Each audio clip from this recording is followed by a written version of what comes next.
Welcome to NewsClick for the next part of our discussions on arising out of the Tunisian developments.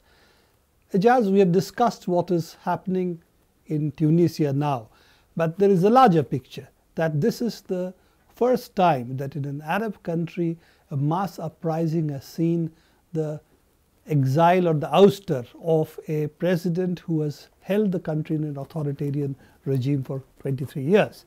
Now, there are similar regimes elsewhere too. Egypt, of course, is one. Hosni Mubarak has been similarly running a sham democracy, holding elections which are really not fair elections. And there are, of course, other places where even the sham is not there, Saudi Arabia and so on, where there is not even the pretext of in that sense, a people's mandate for what the government is. Do you think this could also resonate in the region and could therefore act to galvanize the people and make changes of what is happening in Tunisia repeated elsewhere? To address that question properly, Prabir, actually one has to talk a little more about the structural factors which underlie this uprising. You know, we talked about the political players in Tunisia today. There is a world food crisis. This is the first most successful food protest in the world at one level, what is happening. And the result is that all the regimes which feel threatened, Libya, Algeria, Jordan, Egypt, Syria, have immediately allocated huge amounts of funds to bring down the food prices, to bring down the fuel prices, to subsidize heating oil and so on and so forth. So the Manmohan Singh government could also learn from that, instead of learn learning the other way. Well, there are a lot of things we could learn from. You know, this is a country in which 200,000 peasants have committed suicide and nothing has happened. And 7 suicides in the Arab world on these issues. And the whole region is up in turmoil. So there are lots of reasons to be learned. Secondly, neoliberalism. What has completely disorganized the economy in Tunisia? You know, it has sustained a 5% growth now for 20 years. Now, 5% sustained growth over 20 years is not a bad growth. It has the highest per capita income in Africa and in the non-oil producing Arab countries, and so on. What happened is that with IMF mandated privatizations, which were very welcomed by the dictatorship, and their free trade agreement with Europe, that orgy of privatizations is what made it possible for the president and his wife Leila to grab the great heights of Tunisian economy, which were denationalized, privatized, and all came into the hands of these two families, so that one of the WikiLeaks cables from the Tunis embassy says that 50% of the national economy is either owned or controlled by these two families. Now, this happened in the period of privatization. So in that sense, you can also say that this is an uprising against the consequences of that privatization. It is a consequence of free trade agreements. It is partly a consequence of the European financial crisis. Over the last 2 years, Tunisian exports fell, foreign direct investment came down, tourism industry, which is one of their main foreign exchange earners, came down. Europe transported its crisis to Tunisia. Now, all of these things are happening in those other countries also, and not only in those countries, Africa and West Asia certainly, but many other countries, including India. You know what's happening with food prices here. IMF, World Bank, US aid agencies, they all have extensive documents predicting that in the year 2011 there are going to be worldwide food uprisings. In 2008, when the last time the food prices rose so much, there were uprisings in 23 countries, including Egypt. Now, this is the general scenario, background to what is happening to to what Tunisia. happened in Tunisia and what may or may not happen in other countries. That is one sort of thing. Now, Tunisia has a much higher standard of living than Egypt, Algeria, Jordan, Syria, where the impact has been felt immediately. There have been extensive food riots in Algeria. There have been food riots in Jordan. There haven't been food riots of that kind now in Egypt, but in 2008 there were massive ones. Will they lead to Tunisian-style uprisings? I don't know. Algeria, for example, is a country, the regime is one that has just survived and won a civil war in which 150,000 people died. They know how to suppress a rebellion. Tunisian army neither knew how to do it nor wanted to do it. And when they tried to use the police, the army stepped in and said, no, you can't do this. Will there be in Algeria forces which will stand up and say, no, you cannot do this? We were perfectly happy to suppress the Islamicists, but not people asking for bread? We don't know. There is an immense impact across the Arab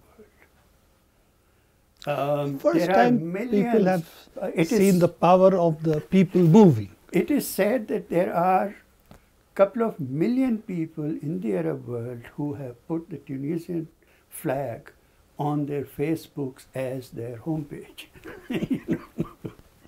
So, this is the first time they have seen this kind of uprising. People are exaggerating the extent of it. The Arab world, I won't go into that whole past history. And the Nasserist period saw very great people's mobilizations in favor of Nasser and so on. My sense is that a transition is coming. Certainly, I believe in Egypt. To be, Egypt seems to be the most likely candidate to feel the impact of Tunisia. Right. It has a past history, as you said, of secular movements, N50s, early 60s, and it has a secular society, of course, also Islamist forces. Yeah. Both are there. So it seems to be, and if Hosni Mubarak goes, and he has to die one day or the other, after all he's getting old, I don't think the repressive regime there would have that kind of ability to oppress, as you were saying. The ability to oppress is a very important element. I'm sure there will be something of a democratic opening. Unfortunately, the only political force that is really, truly well organized in Egypt is the Ikhwan al-Muslimun, the Muslim Brotherhood. I don't believe it commands anywhere near the majority. But there's no other really organized force. That's true. Other than that, what you have is these so-called civil society organizations and so on. So very sporadic. Which are not, really politically organized forces to step into that breach. There will be a democratic opening, and the events of Tunisia certainly undermine the dictatorship's, confidence in being able to control all that. The whole of the Arab world will feel the impact of it. And partly because it's not just what has happened in Tunisia, but why it has happened. All those structural things actually exist there and are getting exacerbated because they are not national in character. They're really a part of the world food crisis. Larger international, much larger international crisis. So you cannot resolve it in all the countries which are affected by it. A small country like Jordan might, that you release, 200,000 pounds or something, and you buy time with that. Fair enough. But those structural causes are all of them there. The issue of neoliberalism, the issue of free trade, and topped by the food crisis. And the fact that authoritarian regimes who Right, have right. really no social so the sanction. political anger fueled by this kind of popular suffering, these eruptions are likely to occur in other countries. How they will occur, they'll be as surprising as they were in Tunisia. Yeah, nobody really predicted Ben Ali's government would fall like this. Absolutely not. A month earlier, 2 weeks before he left the government, at the height of those protests, The Economist wrote that there is no threat to the regime or its stability in any way. These protests do not pose any threats. So much for The Economist. None of the Western press was even covering it. Washington Post is yet to write an editorial on Tunisia. So, complete surprise everywhere. These events, it was the least likely place, according to them. And part of the reason the West did not anticipate it is that it's not Islamicist. They're so preoccupied with Islamicist oppositions that they just don't see any other kind of people's movement in the Arab world anymore. You know, in some sense, the Tunisian revolt movement, if you will, harks back in some sense to the N50s, early 60s, where there's a lot of movements in Arab nationalism as a platform. No, absolutely. And in that sense, it's different from the Islamists' resistance, for instance, of the Muslim Brotherhood in Egypt, that it really had a much wider social sanction. And whether that spirit will reverberate in West Asia or in Arab world or not is also. You see, my sense is that there is a very good chance that in Tunisia, something very progressive, left of center, enlightened, will arise. And it will undo great many things in the Arab world. See, Nasserist revolution, which was the best of those revolutions made by the military officers in the Arab world.